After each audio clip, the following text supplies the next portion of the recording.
I almost gave up, really. But in one quiet moment, I learned something powerful. Silence doesn't mean failure. They say everyone faces a moment in life when giving up feels easier than going on. For me, that moment came on a cold winter morning in New York City, 5 years ago. I still remember the way the air felt that day. Heavy, sharp, unforgiving. And so was life. At 27, I was working 3 part-time jobs just to afford rent in a small apartment that had no heating. Every morning, I woke up at 5:30, took the subway, and served coffee to people who barely looked up from their phones. By night, I tried to work on my dream, becoming a writer.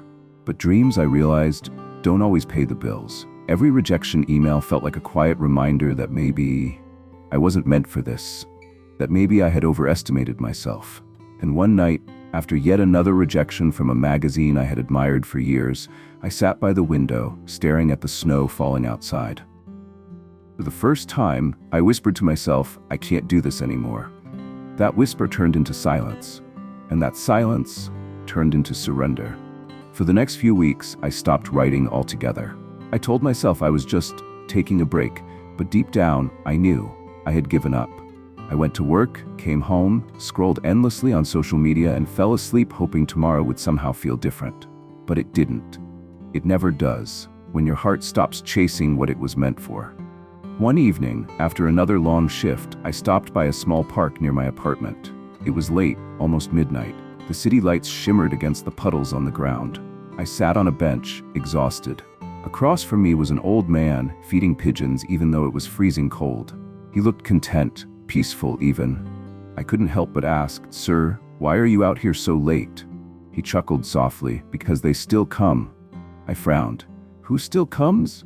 He pointed to the pigeons, smiling. "They come every night, whether it's raining or snowing. They don't know if I'll be here, but they come anyway." He paused, then added, "I guess they trust that someone will show up for them." I didn't say anything, but something inside me moved. He then looked at me with a knowing smile. "You look tired, son. What's heavy on your heart?" I sighed. "Everything. I'm trying to be something I'm not sure I'm meant to be." He nodded, slowly. "Ah, I see. You've mistaken the waiting for the ending." I blinked. "What do you mean?" He smiled again. "When you plant a seed, it disappears under the soil. For a while, it looks dead. You water it, wait, and nothing happens. But deep down, something is moving, something unseen. If you stop watering, you'll never see it grow." Then he stood up, feeding the last crumbs to the pigeons. Don't confuse silence with failure. Sometimes life is just getting ready to bloom.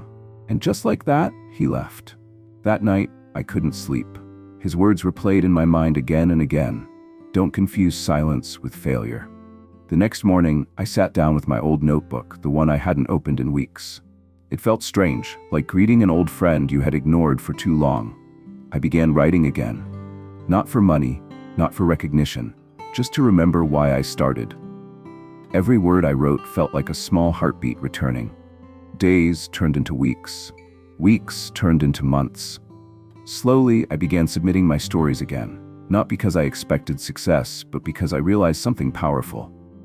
Giving up doesn't make the pain go away, it just makes the emptiness louder. And one afternoon, something happened. I received an email. The subject line read, "We'd like to publish your story." I stared at the screen for a long time, my hands trembling. The story they accepted wasn't the best thing I had ever written, but it was honest. It was mine. That story went on to reach thousands of readers.